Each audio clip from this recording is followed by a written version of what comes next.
Hello बच्चों, आज का हमारा प्रश्न रेडॉक्स रिएक्शन चैप्टर से है और क्वेश्चन है कि आपका ये जो इक्वेशन है इसको आपको बैलेंस करना है। ठीक है, तो Cr2O7 double minus plus SO2 plus H plus ion this gives Cr3 plus ion plus HSO4 minus ion plus H2O को ऑक्सीकरण संख्या विधि से संतुलित करो। ठीक है, तो इस इक्वेशन को आपको बैलेंस करना है ऑक्सीडेशन नंबर मेथड से। तो आपको क्या करना है, सबसे पहले एक बार इस इक्वेशन को फिर लिख लेना है। तो यहाँ पर आपकी इक्वेशन दोबारा लिखी जाएगी Cr2O7 double minus plus SO2 equal to Cr3 plus ion plus HSO4 minus ion. ठीक है, कहने का मतलब है अगर आपको इक्वेशन बैलेंस करनी है तो H plus ion, OH minus ion, H2O को आप छोड़ सकते हैं। ठीक है, वो वैसे भी बाद में जब ऑक्सीजन हाइड्रोजन बैलेंस किए जाते हैं तो आ जाते हैं। ठीक है, तो अब यहाँ पर सबसे पहले क्या किया जाएगा कि सभी परमाणुओं की ऑक्सीकरण संख्या लिखी जाएगी। तो देखो Cr2O7 में डबल माइनस में क्रोमियम की ऑक्सीकरण संख्या आपकी आएगी कितनी, +6। ठीक है, और ऑक्सीजन की -2 होगी। सल्फर की यहाँ पर निकालेंगे तो आएगी +4। क्रोमियम की कितनी बनेगी, तो ये देखो आवेश है ऑलरेडी कितनी, +3। और यहाँ पर HSO4 में आपकी सल्फर की ऑक्सीकरण संख्या आएगी +6। तो आपको सबसे पहले ऑक्सीकरण संख्या निकालना आना चाहिए, क्योंकि ऑक्सीकरण संख्या आपको अगर निकालना नहीं आएगा तो आपको इक्वेशन बैलेंस करना भी नहीं आ पाएगा। ठीक है, अब इसके बाद में इसके दो हाफ स्टेप बनाते हैं। पहला हाफ स्टेप बन जाएगा, यहाँ पर देख सकते हैं क्रोमियम से क्रोमियम के बीच में, और दूसरा हाफ स्टेप आपको बनाना है सल्फ़र से सल्फ़र के बीच में। ठीक है, और इसके बाद में यहाँ पर ये ध्यान देना है कि कहाँ पर ऑक्सीकरण संख्या में वृद्धि हुई और कहाँ पर कमी। तो देखो यहाँ पर +6 से 3, यानी कि यहाँ पर ऑक्सीडेशन नंबर आपका कम हुआ। ठीक है, और यहाँ +4 से +6, यानी कि यहाँ पर ऑक्सीडेशन नंबर में वृद्धि हुई। तो ये बात आपकी क्लियर हो गई।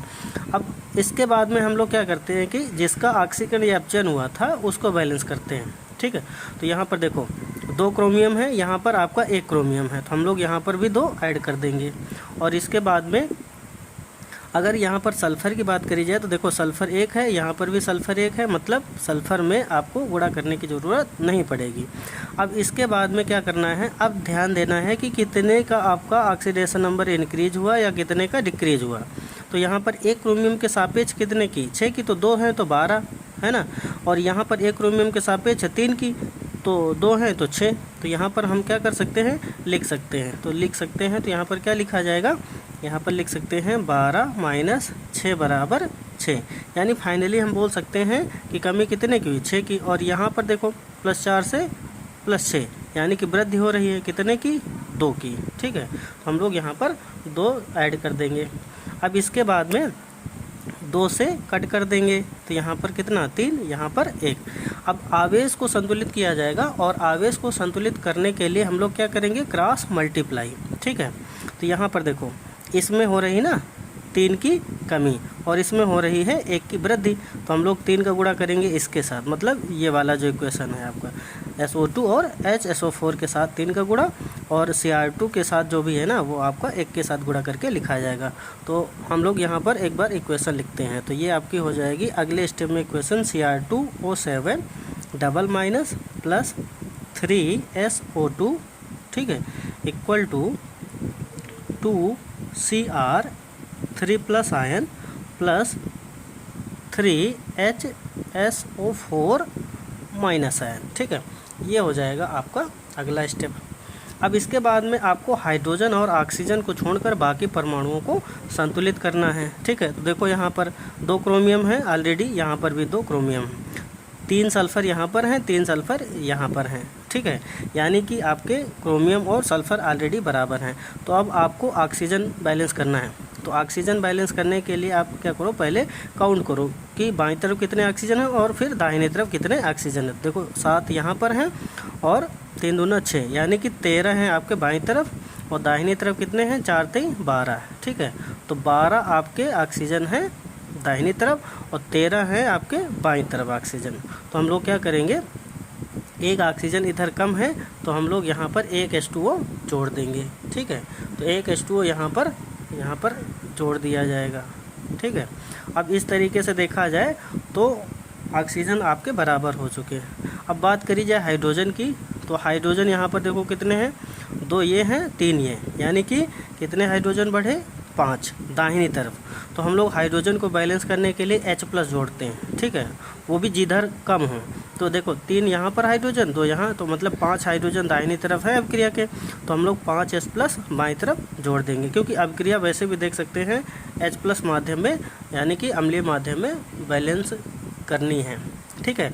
तो ये हो जाएगा आपका अगला step, Cr2O7 double minus plus 3SO2 plus 5H+ equal to 2Cr3 plus ion plus 3HSO4 minus ion plus H2O, ठीक है।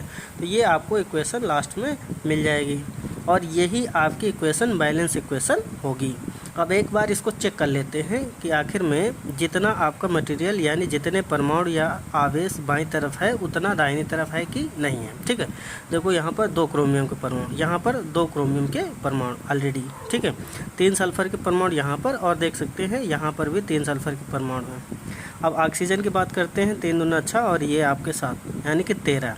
इधर देखो 4 ते 12, एक ऑक्सीजन यहाँ पर 13 है, ठीक है। अब इसके बाद में हाइड्रोजन देखो, 3 ये हाइड्रोजन, 2 ये, मतलब 5 हाइड्रोजन दाहिनी तरफ अभिक्रिया के, और यहाँ पर 5H+ में देख सकते हैं 5 हाइड्रोजन। अब लास्ट में आवेश, माइनस को 2 आवेश और प्लस का 5, यानी बचा कितना, प्लस का 3। और इधर देखा जाए तो यहाँ पर आवेश कितना है, ठीक है, यहाँ पर 2 दूना 2 तियाँ 6, यानी प्लस का 6, और यहाँ पर माइनस के 3, तो बचा कितना, प्लस का 3, है ना। तो यहाँ पर प्लस का 3 और दाहिनी तरफ भी प्लस का 3, तो इस तरीके से आवेश भी बराबर है। तो हम कह सकते हैं ये अभिक्रिया अब आपकी ऑक्सीकरण संख्या विधि से बैलेंस हो चुकी है। तो आपको इसको एक बार दोबारा देख लेना है और स्टेप वाइज इसको बैलेंस करना है। जब आप स्टेप वाइज बैलेंस करेंगे तभी आपकी ये इक्वेशन बैलेंस होगी, ठीक है। तो बच्चों वीडियो को लाइक करें, चैनल को सब्सक्राइब करें। Thank you.